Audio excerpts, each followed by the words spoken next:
ऊष्मा एवं ऊष्मागतिकी।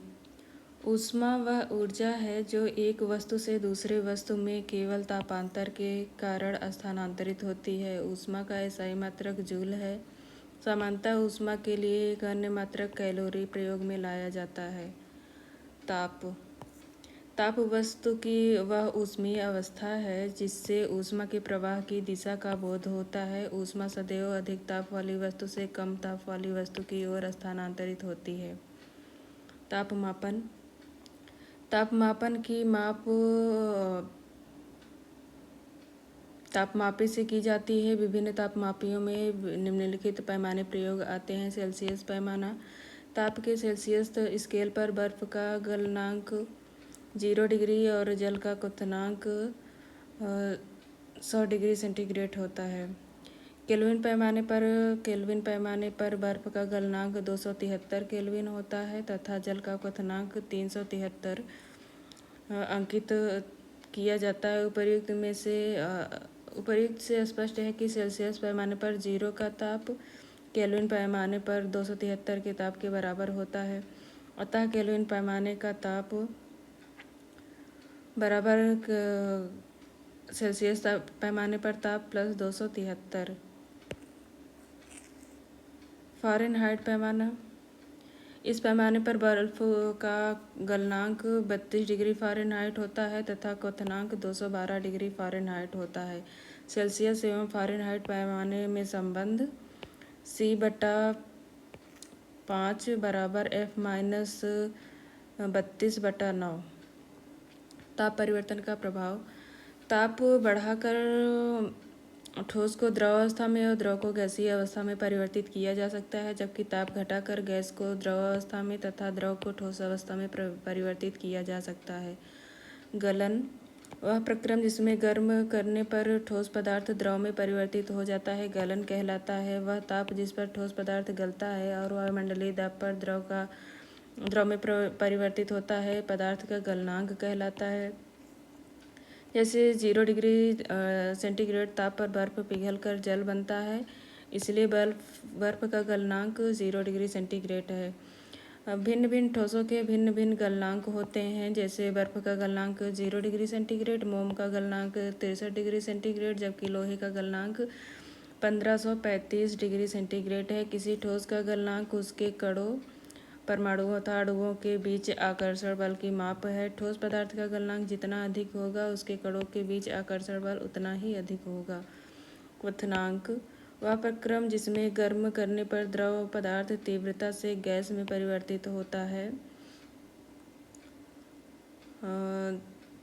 द्रव पदार्थ गैस में परिवर्तित होता है उसे क्वथन कहते हैं। वह ताप जिस पर द्रव उबलता है और वायुमंडलीय दाब पर तीव्रता से गैस में परिवर्तित होता है द्रव का क्वथनांक कहलाता है। भिन्न भिन्न द्रवों के भिन्न भिन्न क्वथनांक होते हैं। जैसे अल्कोहल का क्वथनांक 78 डिग्री सेंटीग्रेड, जल का क्वथनांक 100 डिग्री सेंटीग्रेड, जबकि पारे का क्वथनांक 357 डिग्री सेंटीग्रेड है। संघनन या द्रवण शीतलन द्वारा गैस या वाष्प को द्रव में परिवर्तित करने का प्रक्रम। गैस को द्रव में परिवर्तित करने के प्रक्रम संघनन या द्रवण कहलाते हैं। संघनन क्वथन अथवा वाष्पन का विपरीत प्रक्रम है। हिमीकरण शीतलन द्वारा द्रव को अर्थात लिक्विड को सॉलिड में परिवर्तित करने का प्रक्रम हिमीकरण कहलाता है।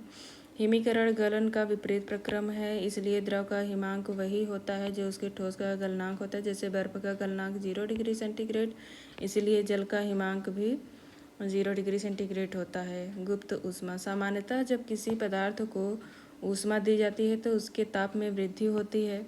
हालांकि पदार्थ की भौतिक अवस्था परिवर्तित करने के लिए जब ऊष्मा दी जाती है तो पदार्थ के ताप में वृद्धि नहीं होती। अतः पदार्थ की अवस्था परिवर्तित करने के लिए उसे दी गई ऊष्मा ऊर्जा उसकी गुप्त ऊष्मा कहलाती है। गुप्त ऊष्मा दो प्रकार की होती है, गलन की गुप्त ऊष्मा और वाष्पन की गुप्त ऊष्मा। ठोस को द्रव अवस्था में परिवर्तित करने सॉलिड को लिक्विड में परिवर्तित करने के लिए आवश्यक ऊष्मा संगलन अथवा गलन की गुप्त ऊष्मा कहलाती है। बर्फ के संगलन की गुप्त ऊष्मा 3.34 गुणे 10⁵ जूल प्रति किलोग्राम होती है। द्रव को वाष्प में परिवर्तित करने अर्थात लिक्विड को गैस में परिवर्तित करने के लिए आवश्यक ऊष्मा वाष्पन की गुप्त ऊष्मा कहलाती है। जल के वाष्पन की गुप्त ऊष्मा 22.5 गुणे 10⁵ जूल प्रति किलोग्राम है।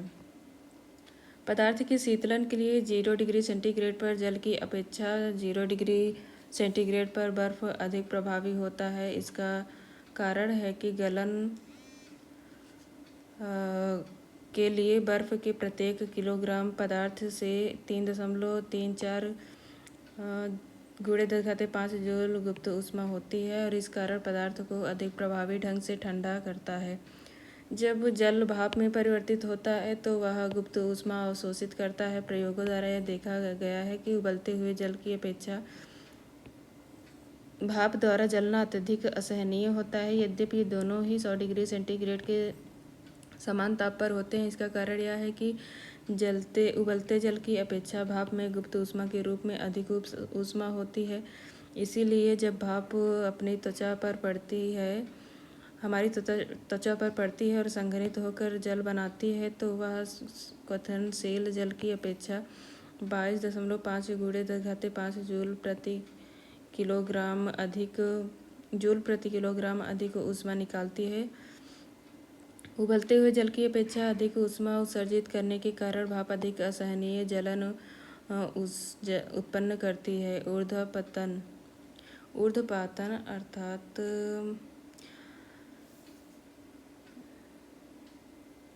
गर्म करने पर ठोस पदार्थों का सीधे वाष्प में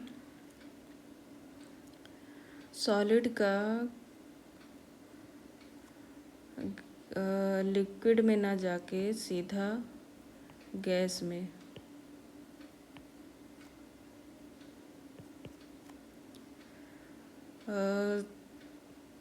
तो इससे वाष्पन करने पर वाष्प की सीधी ठोस में परिवर्तन ऊर्ध्वपातन कहलाता है। ऊर्ध्वपातन करने वाले पदार्थ हैं ammonium chloride, iodine, Kapoor, gasoline इत्यादि। वाष्पन इवेपोरेशन अपने क्वथनांक के नीचे ही किसी द्रव के वाष्प में परिवर्तित होने का प्रक्रम वाष्पन कहलाता है। किसी द्रव का वाष्पन कमरे के ताप पर भी हो सकता है। गीले कपड़े उनमें उपस्थित जल के वाष्पन के कारण ही सूख जाते हैं। पोखरों का जल भी वाष्पन के कारण ही सूख जाता है। द्रव का ताप बढ़ाने पर वाष्पन की दर में वृद्धि होती है। किसी द्रव के वाष्पन की दर उसके क्वथनांक पर अधिकतम होती है। वायु की आर्द्रता जब निम्न होती है तो वाष्पन की दर उच्च होती है और जल अत्यंत शीघ्र वाष्पित होता है, जबकि वायु का आर्द्रता उच्च होने पर वाष्पन की दर धीमी हो जाती है। वाष्पन के कारण शीतलन। किसी पात्र में भरा द्रव जब वाष्पित होता है तो वह उस पात्र से वाष्पन की गुप्त ऊष्मा प्राप्त करता है। ऊष्मा खोने के कारण वह पात्र ठंडा हो जाता है। वाष्पन के कारण शीतलन का एक अच्छा उदाहरण मिट्टी के बर्तनों में जल का ठंडा होना है। मिट्टी के घड़ों की दीवारों में बड़ी संख्या में अत्यंत सूक्ष्म छिद्र होते हैं। कुछ जल लगातार इन छिद्रों से घड़ों के बाहर रिसकर वाष्पित होता रहता है। वाष्पन के लिए आवश्यक गुप्त ऊष्मा मिट्टी के बर्तन तथा शेष जल से प्राप्त होती है। इस प्रकार घड़ों में शेष जल ऊष्मा खो देता है और ठंडा हो जाता है।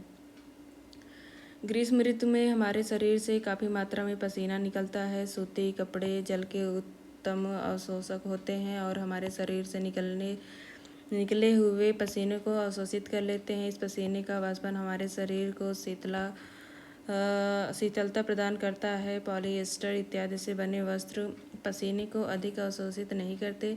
इससे वे ग्रीष्म ऋतु में हमारे शरीर को ठंडा रखने में असमर्थ रहते हैं। अतः ग्रीष्म ऋतु में सूती वस्त्रों को वरीयता दी जाती है।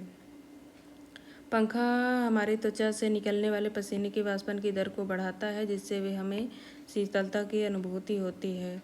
डेजर्ट रूम कूलर में शीतलन जल के वाष्पन के कारण होता है। डेजर्ट कूलर गर्म तथा शुष्क दिनों में अधिक शीतलन करता है, क्योंकि गर्म दिनों में उच्चतर ताप जल के वाष्पन की दर को बढ़ाता है। संवहन द्वारा ऊष्मा का स्थानांतरण है गैस का द्रव में बदलना। गैस का लिक्विड में रूपांतरण ही संवहन कहलाता है। कन्वेक्शन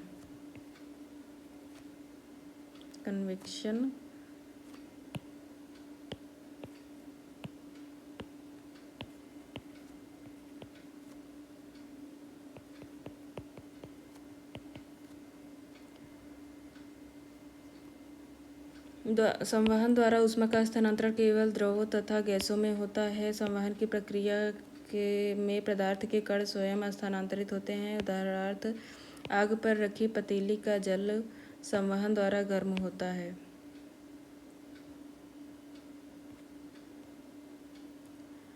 जी 100 डिग्री सेंटीग्रेड की वाष्प द्वारा उत्पन्न जलन उसी ताप के पानी द्वारा उत्पन्न जलन से अधिक गंभीर होता है, क्योंकि वाष्प द्वारा अधिक ऊष्मा दी जाती है। 100 डिग्री सेंटीग्रेड वाष्प द्वारा उत्पन्न जल उसी ताप के पानी द्वारा उत्पन्न जलन से अधिक गंभीर होता है, क्योंकि पानी में उसकी गुप्त ऊष्मा भी विद्यमान रहती है। 100 डिग्री सेंटीग्रेड के 1 ग्राम द्रव्यमान के जल की अपेक्षा 100 डिग्री सेंटीग्रेड के 1 ग्राम वाष्प में 540 किलो कैलोरी ऊष्मा अधिक होती है। भाप से हाथ अधिक जलता है अपेक्षाकृत उबलते जल से, क्योंकि भाप में गुप्त ऊष्मा होती है। 1 ग्राम बर्फ को 0 डिग्री तापक्रम से बर्फ में 100 डिग्री तापक्रम तक ले जाने के लिए कितने कैलोरी ऊष्मा की आवश्यकता होती है? तो ये 720 है। गलन की गुप्त ऊष्मा 80 कैलोरी प्रति ग्राम है, और 0 डिग्री ताप पर बर्फ से जल में परिवर्तन की गुप्त ऊष्मा आवश्यक ऊष्मा 80 कैलोरी। जल का तापमान 0 से 100 तक बढ़ाने हेतु आवश्यक ऊष्मा 100 कैलोरी। तो वाष्पन की गुप्त ऊष्मा इतनी कितना तापमान होने पर पाठ्यांक सेल्सियस और फ़ारेनहाइट तापमापियों में एक ही होंगे? -40। किसी तापमान पर सेल्सियस और फ़ारेनहाइट पैमाने मेल खाते हैं। -40 डिग्री सेंटीग्रेड। कितने डिग्री पर सेंटीग्रेड एवं फ़ारेनहाइट तापक्रम समान होते हैं? -40 डिग्री। कितने बिंदु पर फ़ारेनहाइट सेंटीग्रेड समान होते हैं? को तापक्रम का दोगुना होता है 160 डिग्री सेंटीग्रेड पर।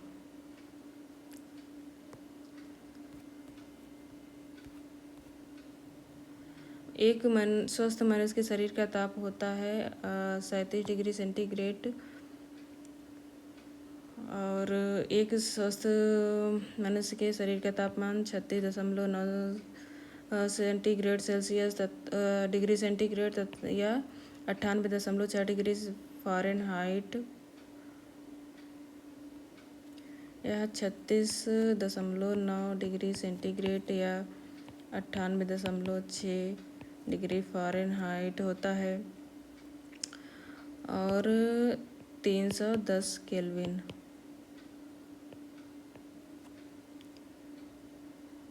आदमी बीमार, इससे कम या ज़्यादा होता है शरीर का तापमान तो आदमी बीमार पड़ जाता है। शरीर के तापमान अर्थात 37 डिग्री सेंटीग्रेड को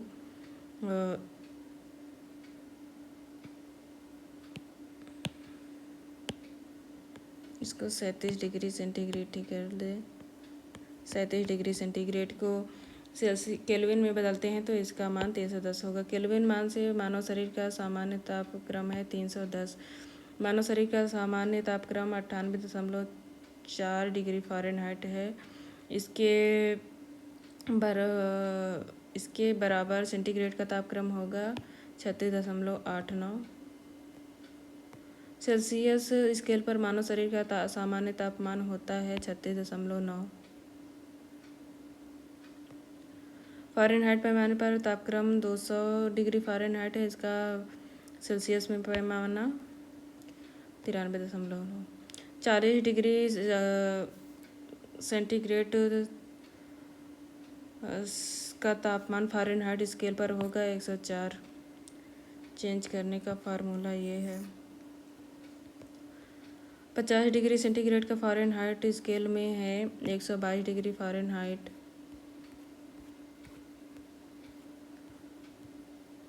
माना कि औसत तापमान सेंटीग्रेड तथा फ़ारेनहाइट में हो तथा ये तो फार्मूला ये है। ठंडे देशों में पारा के स्थान पर अल्कोहल को तापमापी द्रव के रूप में वरीयता दी जाती है क्योंकि अल्कोहल का द्रव्यांक निम्नतर होता है। अल्कोहल का द्रव्यांक निम्नतर होने के कारण ठंडे स्थानों पर इसका हिमांक काफ़ी नीचे होता है, जिससे शून्य से काफ़ी कम तापमान को हो जाने पर भी यह द्रव अवस्था में ही बना रहता है। यही कारण है कि ठंडे देशों के लिए पारे की अपेक्षा अल्कोहल को बेहतर साबित होता है। स्वचालित इंजनों हेतु निम्नलिखित में से कौन सा एक हिमरोधी के तौर पर प्रयुक्त होता है? हिमरोधी के तौर पर एथिलीन ग्लाइकॉल। एथिलीन ग्लाइकॉल का हिमरोधी के रूप में जब जल के साथ एथिलीन ग्लाइकॉल को मिलाया जाता है तो मिश्रण का हिमांक 0 डिग्री सेंटीग्रेड से घट जाता है, जिससे ठंडे देशों में स्वचालित इंजन पानी में बने रहते हैं। परम शून्य ताप क्या है? सैद्धांतिक रूप से न्यूनतम संभव तापमान। परम शून्य सैद्धांतिक रूप से न्यूनतम संभव तापमान है। इस ताप पर आणविक ऊर्जा न्यूनतम होती है।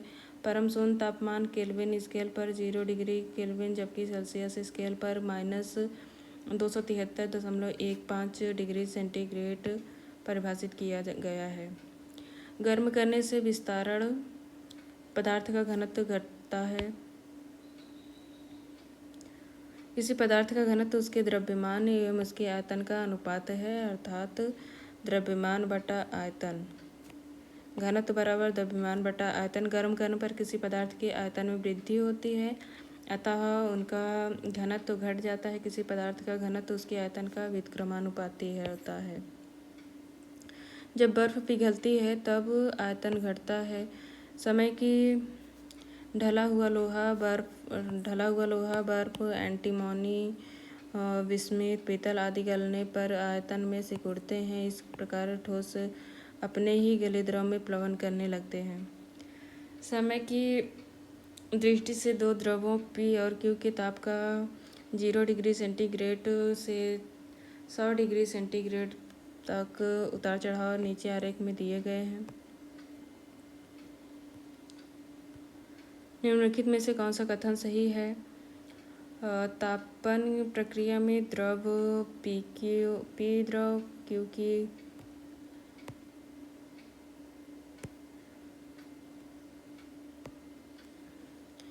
का ताप P की तुलना में 100 डिग्री सेंटीग्रेड से तेजी से पहुंचा। थर्मोस्टेट का प्रयोजन किया जाता है तापमान को स्थिर रखना। थर्मोस्टेट यथेष्ट तापमान हेतु तापमान को नियंत्रित स्थिर रखने के लिए कार्य करता है। इससे ऊर्जा की बचत होती है। थर्मोस्टेट संबंधित है तापक्रम से। थर्मोस्टेट वह यंत्र है जो किसी निकाय का तापक्रम स्वनियंत्रित करती है। ताप अस्थायी स्थिर बनाए रखने का एक साधन है टेम्परेचर। रेफ्रिजरेटर में थर्मोस्टेट का कार्य है एक समान तापमान को बनाए रखना। रेफ्रिजरेटर में खाद्य पदार्थ ताज़ा रखने हेतु सुरक्षित तापमान है 4 डिग्री सेंटीग्रेड। 40 से 140 डिग्री फ़ारेनहाइट के मध्य तापमान में बैक्टीरिया उत्पन्न होने का खतरा सर्वाधिक होता है।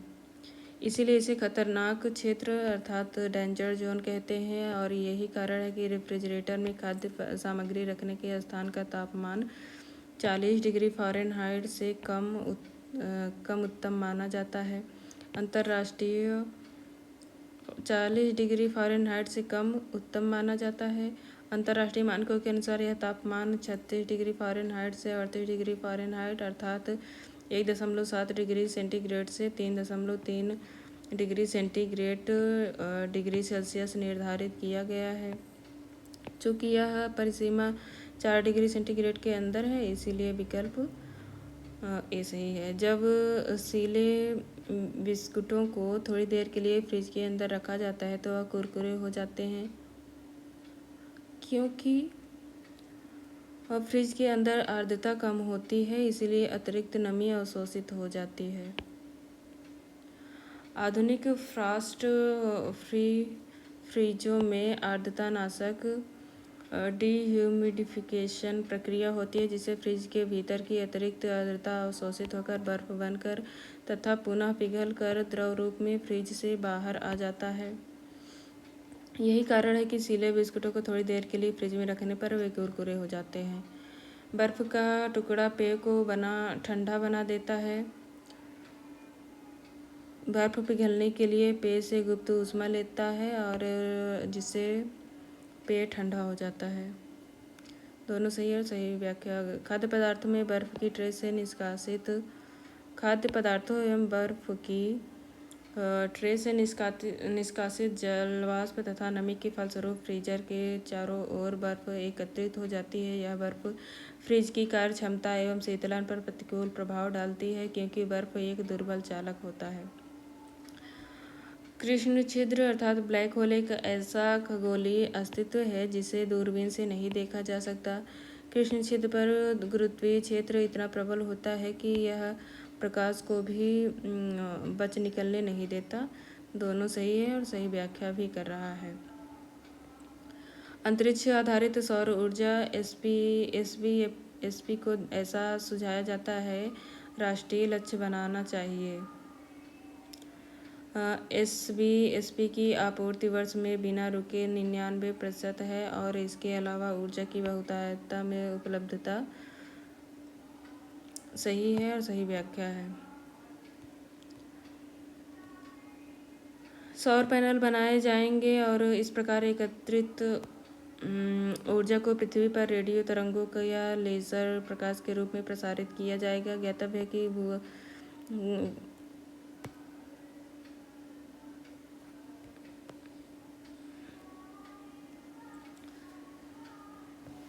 ज्ञातव्य है कि भूसमकालिक कक्ष में वर्ष पर्यंत 99% सौर ऊर्जा आबाद रूप से आपूरित होती रहती है। पूर्व राष्ट्रपति एपीजे अब्दुल कलाम ने यह सुझाव दिया था कि अंतरिक्ष आधारित सौर ऊर्जा को राष्ट्रीय और अंतर्राष्ट्रीय लक्ष्य बना लेना चाहिए। शीशे की छड़ जब भाप में रखी जाती है इसकी लंबाई बढ़ जाती है परंतु चौड़ाई बढ़ती है। शीशे की छड़ को जब भाप में रखे जाने पर इसकी लंबाई के साथ साथ चौड़ाई में भी वृद्धि होती है। नीचे दिए गए एक धातु गोलक और धातु वलय के चित्रों पर ध्यान दीजिए। गोलक वलय पत्ती से बने धातु वलय के छिद्र में धातु गोलक भर जा सकता है। यदि गोलक को गर्म करें तो वह अटक जाता है, परंतु यदि धातु वलय को गर्म करें तो गोलक निकल सकेगा, क्योंकि तापन से प्रसार के कारण वलय का व्यास बढ़ जाएगा। दो धातुओं ए और बी की पट्टियां एक साथ मजबूती से जुड़ी हैं, जैसा कि चित्र में दिखाया गया है। गर्म करने पर ए बी से अधिक फैलती है। ये ज़्यादा फैलेगी। यदि इस जुड़ी हुई पट्टी को गर्म किया जाए तो वह रूप ग्रहण कर लेगी।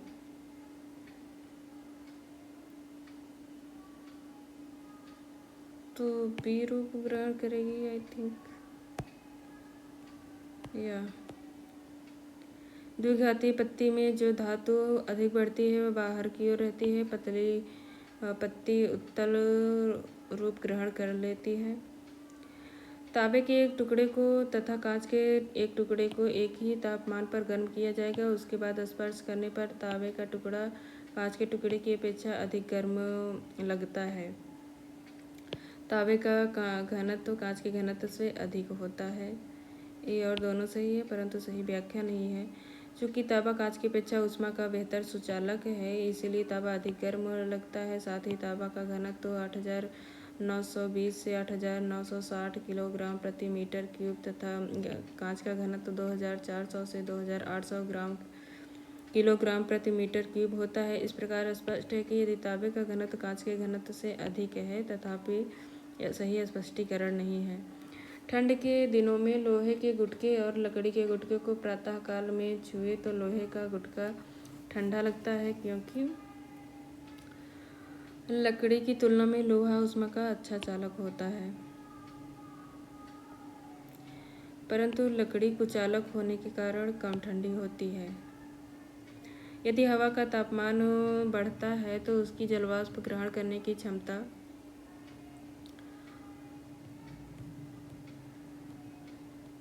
पहले बढ़ती है। हवा का तापमान बढ़ाएंगे तो उसमें जलवाष्प ग्रहण की क्षमता भी बढ़ जाएगी। तेज हवा वाली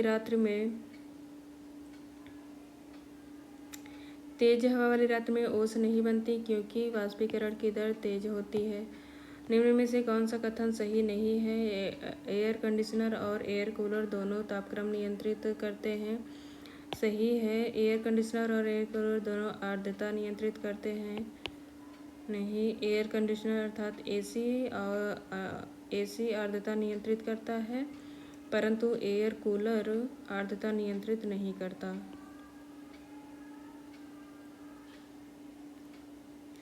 दोनों वायु की गति नियंत्रित करते हैं। एसी और एयर कूलर दोनों तापक्रम और वायु की गति नियंत्रित करते हैं, अर्थात टेम्परेचर तथा स्पीड ऑफ एयर नियंत्रित करते हैं, परंतु एयर कंडीशनर आर्द्रता को भी नियंत्रित करता है। ये टेम्परेचर, स्पीड ऑफ एयर तथा ह्यूमिडिटी को कंट्रोल करेगा। एयर कूलर सिर्फ टेम्परेचर और एसओ अर्थात स्पीड ऑफ एयर नियंत्रित करता है, जबकि ह्यूमिडिटी को नहीं। कमरे में लगा हुआ वातानुकूलक अर्थात एसी क्या नियंत्रित करता है? केवल तापक्रम, केवल आर्द्रता और तापक्रम, केवल दाब और तापक्रम, आर्द्रता, दाब और तापक्रम। तो दाब को नहीं, सिर्फ ह्यूमिडिटी, टेम्परेचर और speed of air. Desert cooler द्वारा शीतलन किस आधार पर किया जाता है? वाष्पन शीतलन के द्वारा किया जाता है। कमरे को ठंडा किया जा सकता है संपीड़ित गैस को छोड़ने से। कंप्रेस्ड गैस को रिलीज करने पर।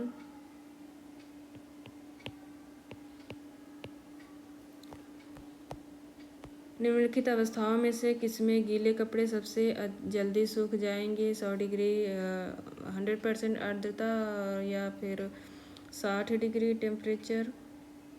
100 डिग्री 100% आर्द्रता, 20 डिग्री टेम्परेचर, 20% आर्द्रता, 20 डिग्री टेम्परेचर या 20% आर्द्रता और 60%, तो डी सही होगा। आर्द्रता कम होनी चाहिए, तापमान अधिक होगा तो उसके वाष्पन की दर अधिक होती है। जब पानी में नमक मिलाया जाता है तो निम्न में से कौन सा परिवर्तन होता है? क्वथनांक बढ़ता है और जमाव बिंदु अर्थात हिमांक घटता है। जल में नमक जैसी कोई अशुद्धि मिलाने पर उसका क्वथनांक बॉइलिंग पॉइंट बढ़ जाता है। दूसरी ओर अपद्रव्यों इम्प्यूरिटीज़ को मिलाने से सामान्यतः गलनांक कम हो जाता है। 0 डिग्री पर पिघली बर्फ में कुछ नमक, सोडा आदि मिलाने से बर्फ का गलनांक 0 डिग्री सेंटीग्रेड से घटकर -22 डिग्री सेंटीग्रेड हो जाता है। जब पानी में साधारण नमक मिलाया जाता है तो पानी के क्वथनांक बिंदु और हिमांक बिंदु क्रमशः बढ़ेंगे और घटेंगे। ऊंचाई वाले स्थानों में भोजन पकाने के लिए उनमें से नमक मिलाया जाता है। ऊंचाई वाले स्थानों में तापमान कम होता है।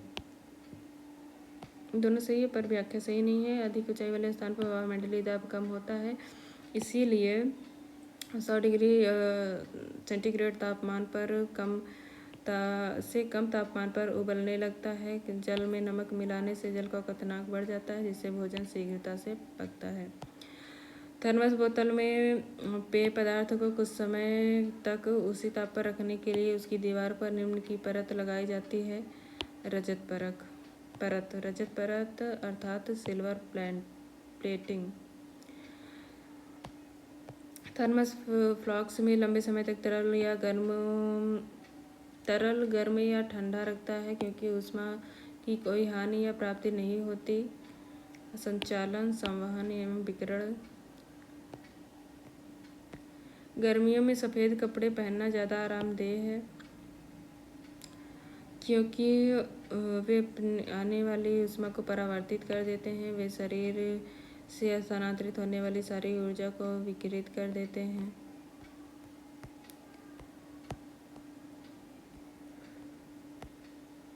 श्वेत वस्त्र काले वस्त्रों की अपेक्षा ठंडे होते हैं, क्योंकि वे पूर्ण प्रकाश अवशोषित करते हैं। वे संपूर्ण प्रकाश को परावर्तित करते हैं। जाड़ों में पहनने के लिए हम सफ़ेद कपड़ों को वरीयता देते हैं। सफ़ेद कपड़े ऊष्मा के अच्छे परावर्ती होते हैं। ये गलत है और सही है। हल्के रंगीन कपड़ों को गर्मी में वरीयता दी जाती है। हल्के रंग ऊष्मा को कम अवशोषित करते हैं। दोनों सही है और सही व्याख्या भी कर रहा है। पसीने का मुख्य उपयोग है, अर्थात ये सही है।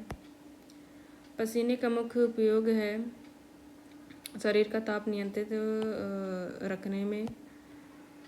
मानव में पसीना का मुख्य उपयोग शरीर का ताप नियंत्रित अर्थात थर्मो रेगुलेशन रखने में होता है। यह एक वयस्क व्यक्ति में पसीना निकलने की दर 2 से 5 लीटर प्रति घंटे या 10 से 14 लीटर प्रतिदिन होता है। त्वचा पसीने के वाष्पित होने से ठंडक का अनुभव होता है।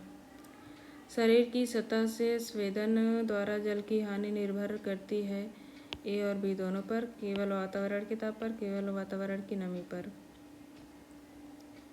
शरीर की सतह से स्वेदन अर्थात पसीना बहना, स्वेदन द्वारा जल की हानि वातावरण के ताप और वातावरण की नमी दोनों पर निर्भर करती है। गर्म मौसम में पंखा चलने से आराम महसूस होता है, क्योंकि पंखा ठंडी हवा देता है। नहीं, हमारा पसीना तेजी से वाष्पीकृत होता है। सही है, बी सही है।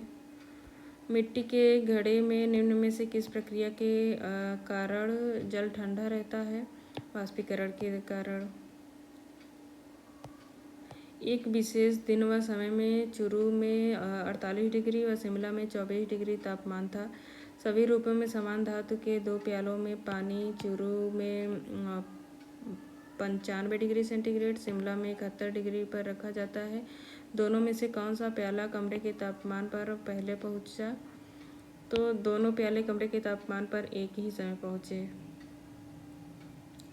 ग्रीष्मकाल में आर्द्र ऊष्मा का अनुभव होता है जब मौसम उमस वाला होता है।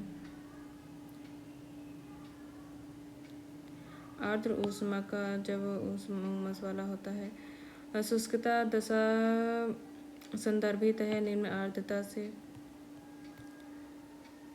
ऊंचाई बढ़ने के साथ साथ जल का क्वथनांक बिंदु बॉइलिंग पॉइंट घटता जाता है। ऊंचाई ये सही है। ऊंचाई के साथ वायुमंडलीय दाब बढ़ता जाता है। वायुमंडलीय दाब घटता जाता है, क्योंकि गैसों का घनत्व कम होता जाता है। वायुमंडल हमारे ऊपर अधिक दबाव डालता है। वायुमंडल हमारे ऊपर बहुत अधिक दबाव डालता है, परंतु हम इसका अनुभव नहीं करते, क्योंकि हमारा रक्त वायुमंडल के दबाव से कुछ अधिक दबाव डालता है। तापमान में वृद्धि के साथ ग्लिसरीन की श्यानता बढ़ जाती है। तापमान में वृद्धि अणुओं की गतिज ऊर्जा को बढ़ा देती है। ये गलत है, परंतु आर सही है।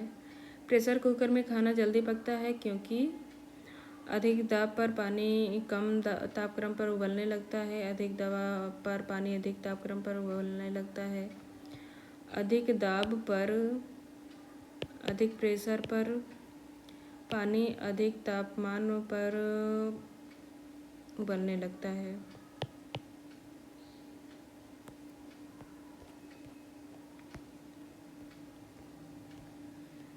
कमरे के सामान्य तापक्रम एवं वायुदाब में पानी 100 डिग्री सेंटीग्रेड पर उबलता है। इसे 5 मिनट तक उबालें या 25 मिनट तक। वायुदाब पानी के उबलने के बिंदु को प्रभावित करता है। वायुदाब के परिवर्तित होने पर उबाल बिंदु तथा ऊष्मा की मात्रा परिवर्तित होती है। अधिक वायुदाब होने पर उबाल बिंदु तथा ऊष्मा की मात्रा बढ़ेगी, जबकि निम्न वायुदाब की दशा में उबाल बिंदु तथा ऊष्मा की मात्रा घटेगी। प्रेशर कुकर में वायुदाब सामान्य कमरे के वायुदाब से लगभग 2 गुना होता है। इसी कारण उसमें पानी लगभग 120 डिग्री सेंटीग्रेड पर उबलता है फलता है। इसमें अधिक ऊष्मा होती है। यही कारण है कि प्रेशर कुकर में खाना जल्दी पकता है। पहाड़ों पर कम वायुदाब के कारण सामान्य वातावरण में पानी थोड़े कम तापमान पर उबलता है और इसमें ऊष्मा कम होती है। इसीलिए पहाड़ों पर प्रेशर कुकर का प्रयोग अत्यधिक लाभदायक होता है। प्रेशर कुकर में खाना कम समय में पकता है, क्योंकि अधिक दाब के कारण उबलते पानी का ताप बढ़ जाता है। प्रेशर कुकर में खाना शीघ्रता बन जाता है, क्योंकि बढ़ा हुआ दाब क्वथनांक को बढ़ा देता है। प्रेशर कुकर में खाना जल्दी पकता है, क्योंकि अधिक दाब के कारण पानी का क्वथनांक बढ़ जाता है। प्रेशर कुकर में भोजन कम समय में तैयार होता है, क्योंकि जल का क्वथनांक बढ़ जाता है। प्रेशर कुकर में एवोनाइट का हत्था हैंडिंग लगा होता है। एवोनाइट मजबूत होता है।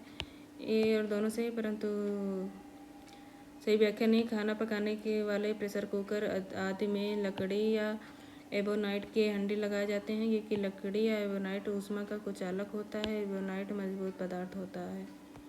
प्रेशर कुकर के अंदर का उच्चतम ताप निर्भर करता है ऊपर के छेद का क्षेत्रफल व उस पर रखा गया वजन।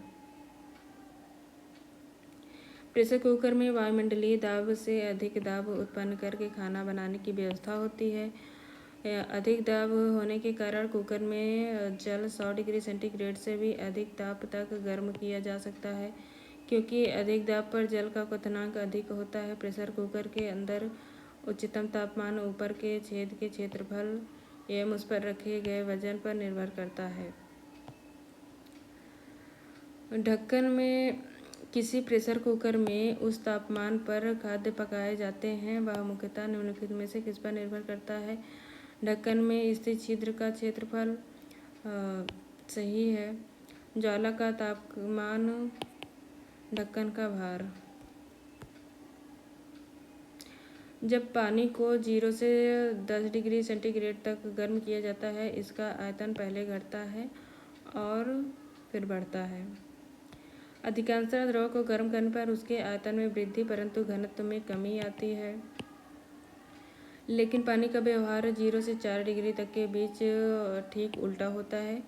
यदि किसी पात्र में पानी को लेकर गर्म किया जाए तो 0 से 4 तक आयतन घटता है, घनत्व बढ़ता है। 4 डिग्री के आगे गर्म करने पर इसका व्यवहार सामान्य द्रव की भांति होता है, अर्थात तब इसका आयतन बढ़ता है और घनत्व घटता है। अतः पानी को 0 से 4 डिग्री सेंटीग्रेड तक गर्म करने पर इसका आयतन पहले घटेगा, फिर 0 से 10 तक गर्म करने पर 4 तक तो घटेगा, फिर बढ़ता है। जल के आयतन में क्या परिवर्तन होगा? यदि तापमान 9 डिग्री सेंटीग्रेड से गिरा कर 3 डिग्री सेंटीग्रेड कर दिया जाए तो आयतन पहले घटेगा और बाद में बढ़ेगा। 100 डिग्री पर भाप तथा 100 डिग्री पर उबलते जल में ऊष्मा की मात्रा एक समान होती है। केवल 3 सही है। भाप में ऊष्मा अधिक होती है, क्योंकि इसमें गुप्त ऊष्मा भी होती है। बर्फ की संघनन गुप्त ऊष्मा तथा जल की वाष्पन गुप्त ऊष्मा बराबर होती है। वातानुकूलन अर्थात एसी में कक्ष वायु में वाष्पित कुंडली में ऊष्मा का निष्कर्षण होता है तथा द्रवित कुंडली पर ऊष्मा का निरसन होता है। 100 डिग्री के जब किसी बोतल में पानी भरा जाता है और उसे जमने दिया जाता है तो बोतल टूट जाती है, क्योंकि पानी जमने पर फैलता है।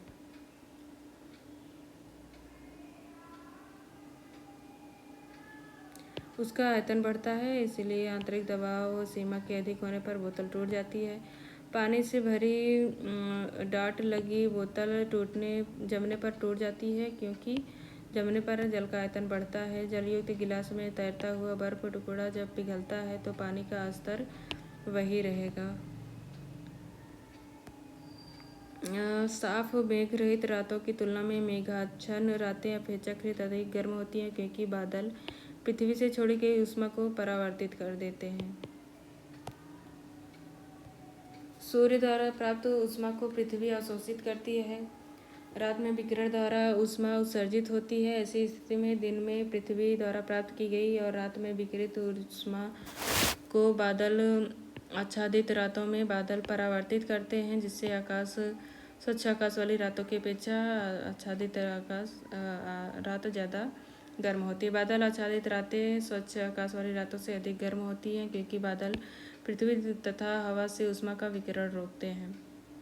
निम्नलिखित में से कौन ये अन्य तीनों की तुलना में ज़्यादा सूर्य की रोशनी परावर्तित करता है? रेत का रेगिस्तान, धान की खेती की भूमि, ताज़ा बर्फ से ढकी भूमि या प्रेरी भूमि। तो ताज़ा बर्फ से ढकी भूमि ज़्यादा रोशनी परावर्तित करते हैं। ताज़ा बर्फ से ढकी भूमि 80 से 85% तक की सूर्य की किरणों को परावर्तित करती हैं। इसके बाद क्रमशः रेत का रेगिस्तान 30 से 40, प्रेरी भूमि 20 से 25, धान का खेत 10 से 20% का क्रम आता है। वैज्ञानिकों ने सतहों द्वारा प्रकाश को परावर्तित करने की क्षमता को एल्विडो नाम दिया है, लेकिन लैटिन भाषा में एल्विडो का अर्थ होता है सफ़ेदी, वाइटनेस। इससे यह पता चलता है कि कोई सतह जितनी सफ़ेद या उज्ज्वल होगी, बर्फ का एल्विडो उतना ही हाई होता है। शीत प्रकोष्ठ में भंडारित फल अधिक समय तक चलते हैं, क्योंकि श्वसन की दर घट जाती है।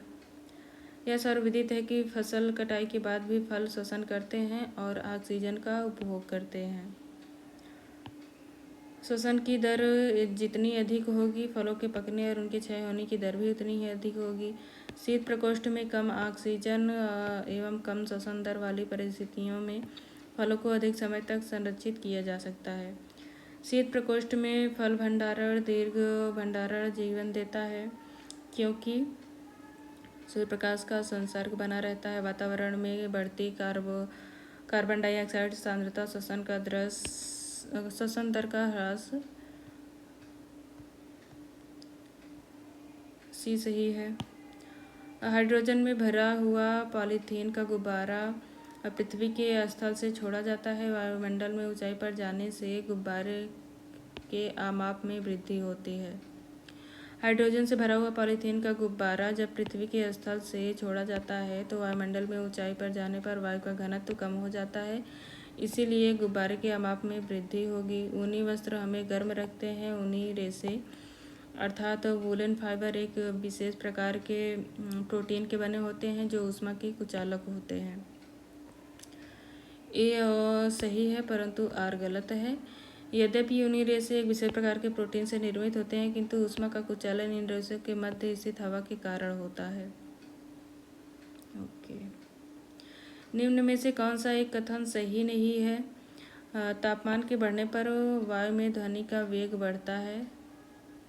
अगर टेम्परेचर बढ़ रहा है तो वायु में ध्वनि का वेग भी बढ़ेगा, ये सही है। वायु में वेग दाब पर निर्भर नहीं करता। वायु में ध्वनि वेग दाब पर निर्भर नहीं करता। ये भी सही। आर्द्रता के बढ़ने पर वायु में ध्वनि वेग कम हो जाएगा, नहीं। आयाम और आवृत्ति के परिवर्तन से वायु में ध्वनि वेग प्रभावित नहीं होता। आर्द्रता के बढ़ने पर वायु में ध्वनि का वेग बढ़ता है, क्योंकि आर्द्रता बढ़ने के साथ वायु के घनत्व में कमी आती है, अतः सही नहीं है। कमरे में रखे रेफ्रिजरेटर का दरवाज़ा खोलकर आप अंततः कमरे को थोड़ा गर्म कर सकते हैं। क्यों? रेफ्रिजरेटर का दरवाज़ा खुला रखने पर उसमें से अनेक प्रकार की गैसें निकलती हैं जो कमरे के तापमान को बढ़ा देती हैं। यदि किसी गैस का आयतन 27 डिग्री सेंटीग्रेड पर संपीड़ित मूल का आधा रह जाए तो उसे किस ताप पर तक गर्म किया जाए कि पुनः मूल आयतन प्राप्त कर सके? तो ये 327 डिग्री सेंटीग्रेड है। तरंग गति